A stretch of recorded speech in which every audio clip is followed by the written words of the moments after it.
Guys, it's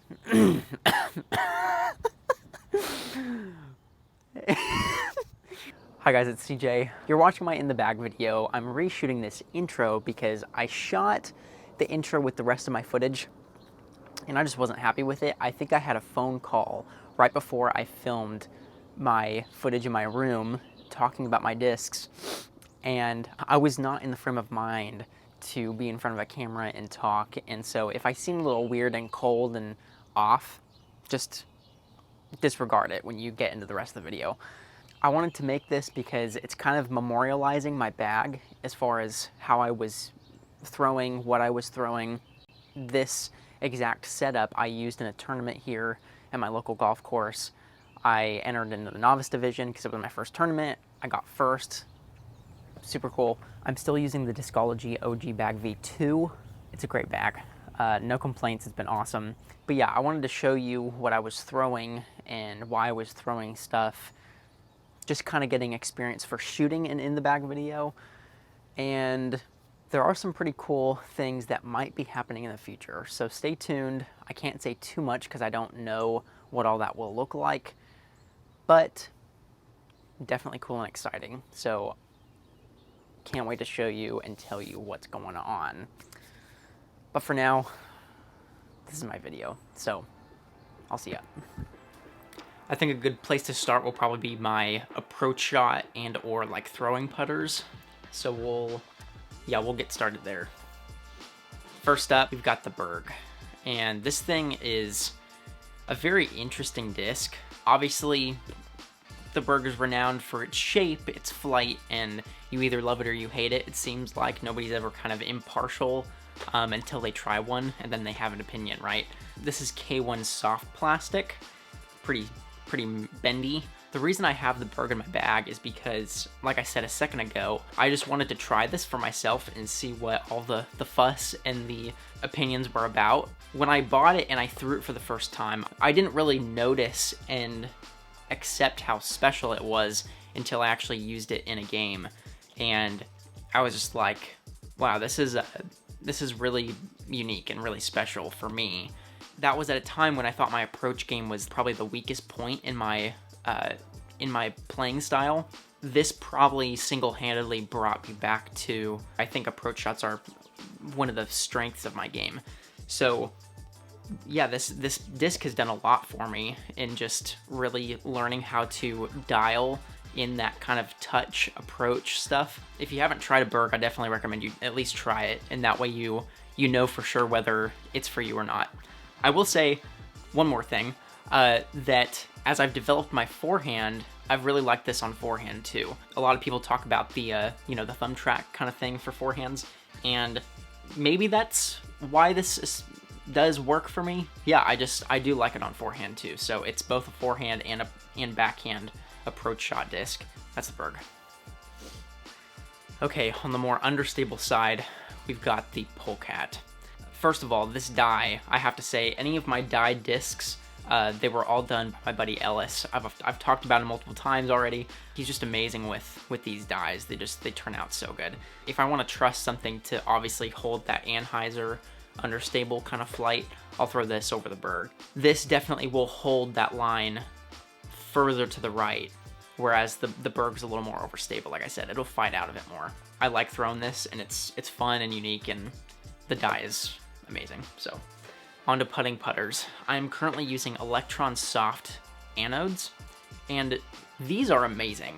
I kind of went through a whole search for what I liked to putt with. Obviously, I've gone from understable putters, which I was using Magics, to more overstable stuff like Sensei's, and this is just a truly neutral putter. Something about this flight and the feel, this kind of has a small micro bead, but it doesn't really feel like a bead to me. I don't really prefer the bead feel.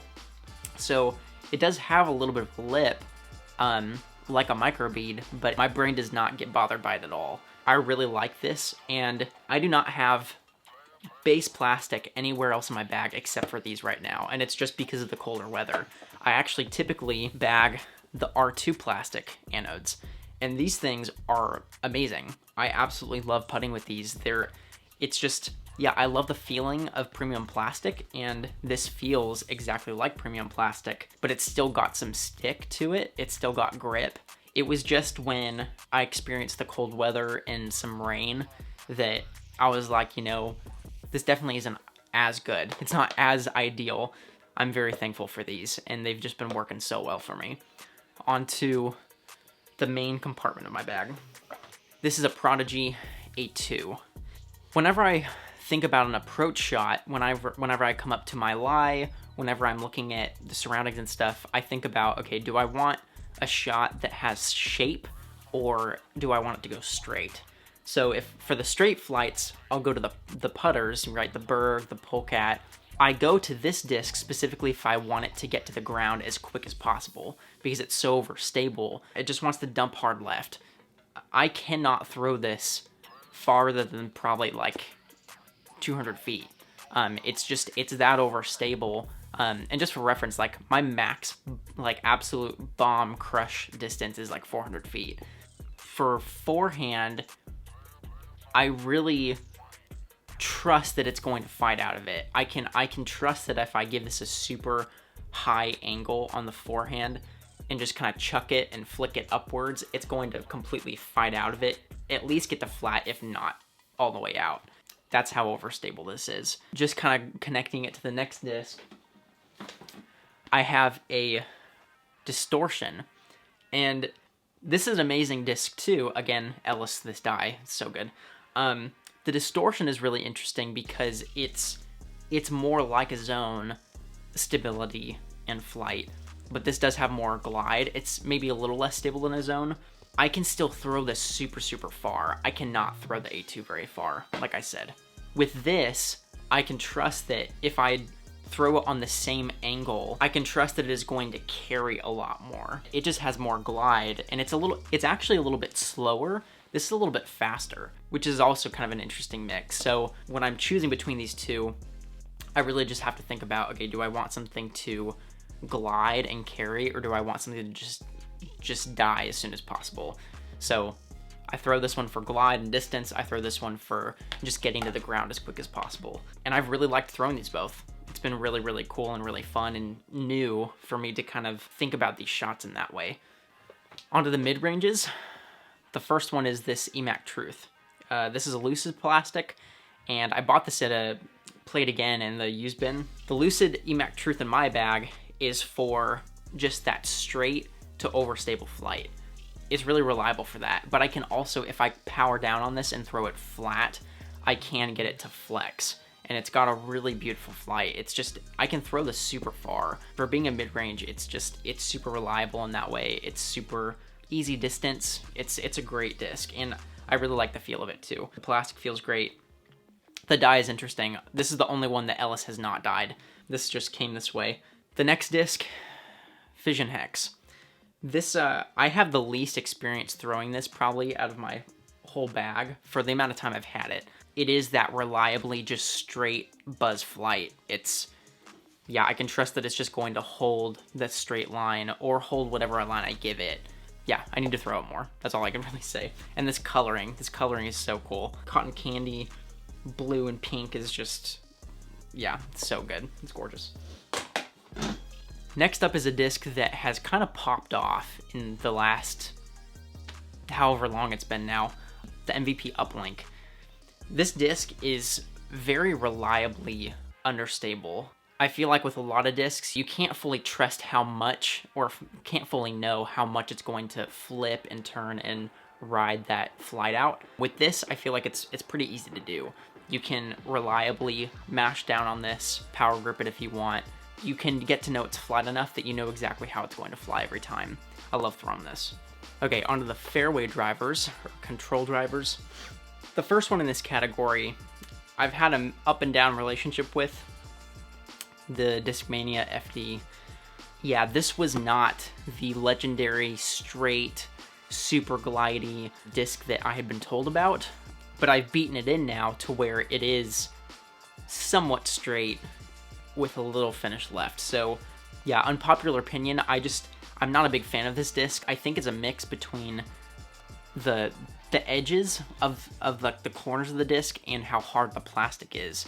It's just kind of uncomfortable for me to hold and to throw.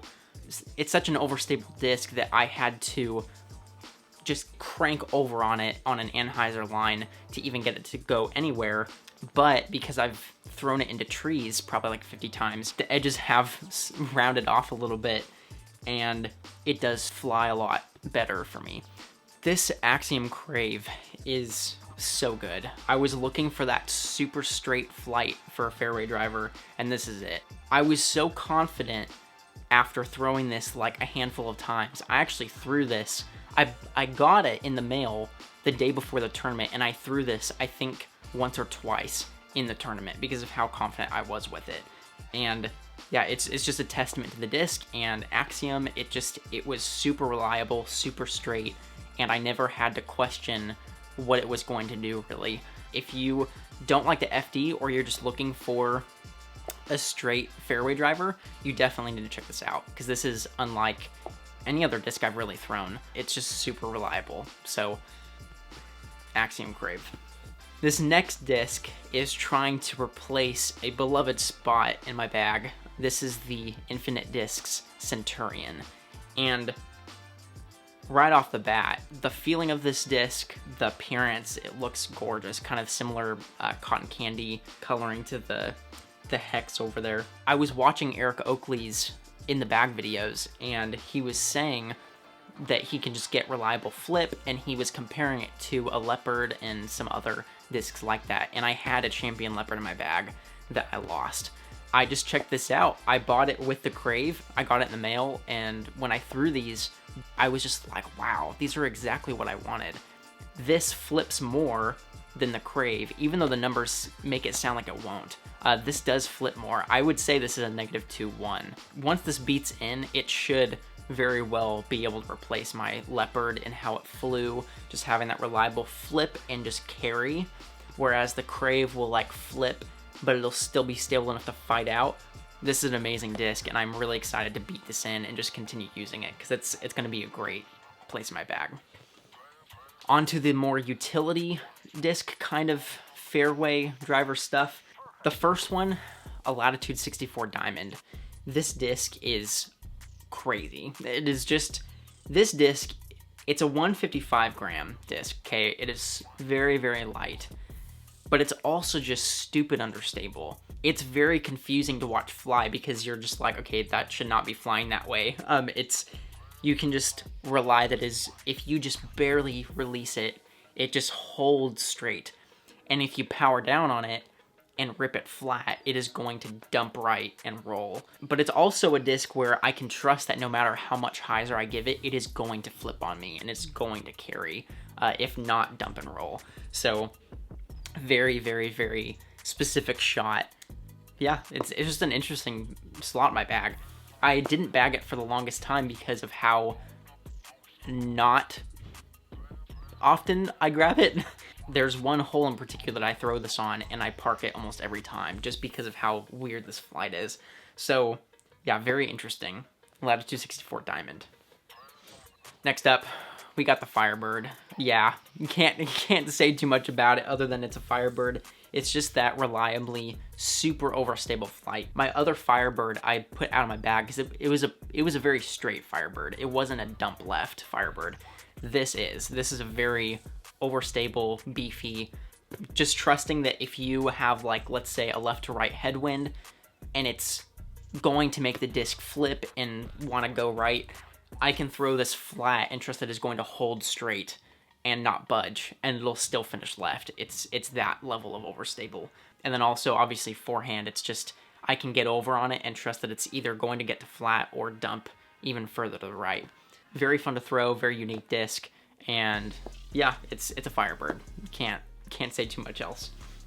Okay, this next section of my bag, these are the 9 and 10 speed drivers that to me are just like effortless distance. I don't have to mash into them as hard as my distance drivers, and I can still get really good distance and just be really consistent with them. I have an Eclipse Insanity, I have a Neutron Insanity, Ellis, this die. Oh, And then I have a Latitude 64 Sapphire. I almost said diamond again. So this is the most overstable of these three.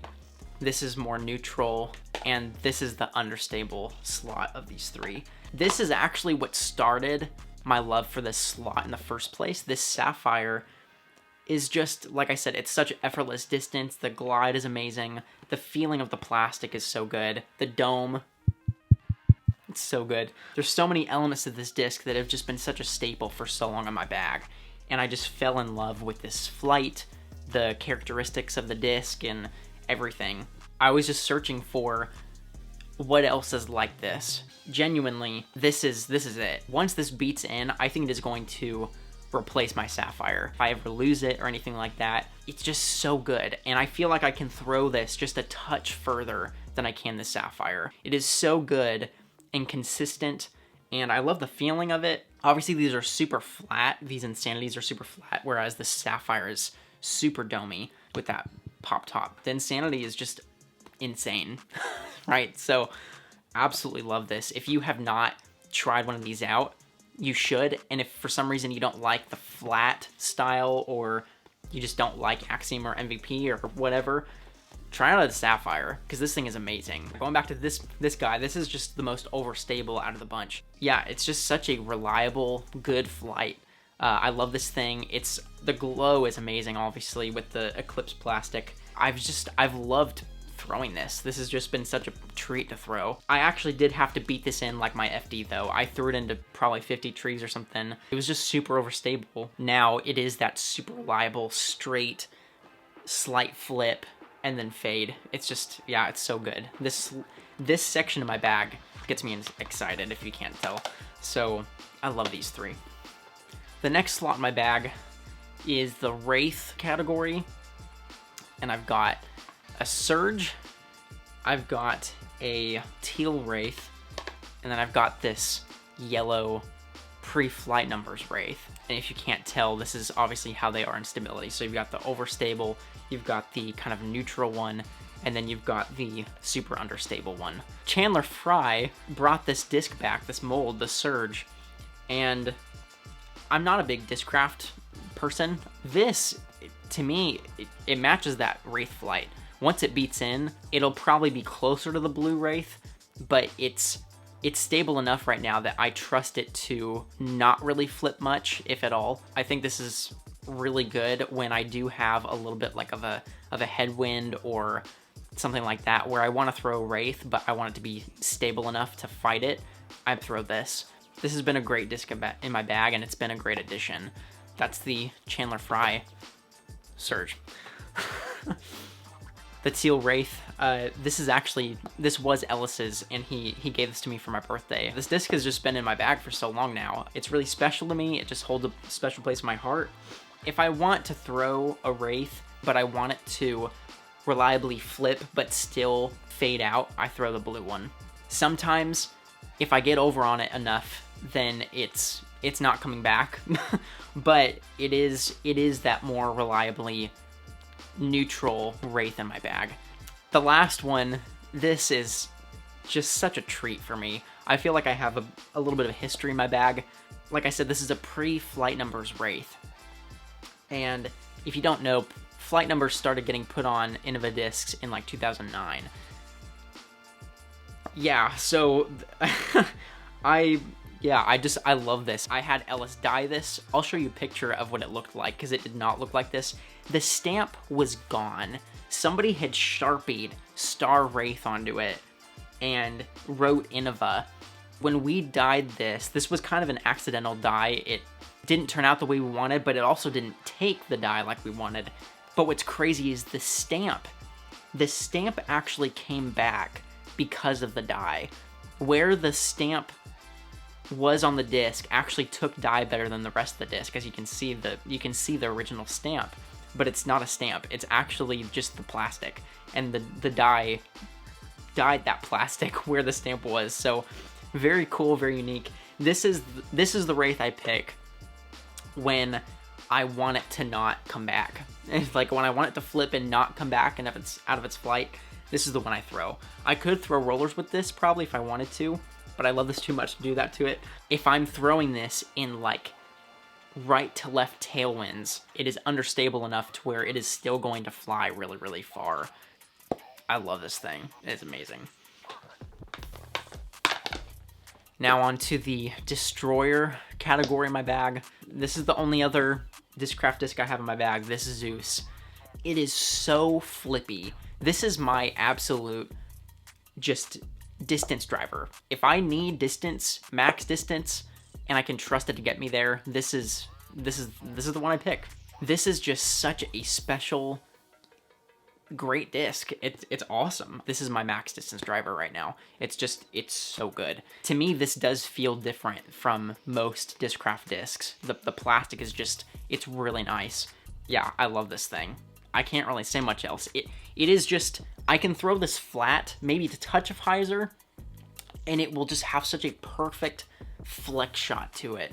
It's so effortless. I don't need to throw Annie or anything like that. It flips so much that it is just effortless distance. That's all I really got to say about it. The Zeus is amazing. Now the more straight Overstable Destroyer category. I have had this Destroyer for a very long time, and I bought this before I could really throw it at all because of how overstable it is and how fast I needed to throw it, right? But this disc, oh, again, these pop tops. So this is a 167 gram Destroyer, by the way, so it is lighter. It's easier for me to throw for that reason too. I've beaten this in so much that it's crashed into asphalt, it's crashed into concrete. This thing is beat into a pulp. And when it comes to wind and stuff, I feel like there's two trains of thought. You can think about, like, okay, I do not want this to be affected by wind at all. And then there's discs where you want to trust the disc will be carried by wind, if that makes sense. But yeah, this is the more neutral Destroyer in my bag.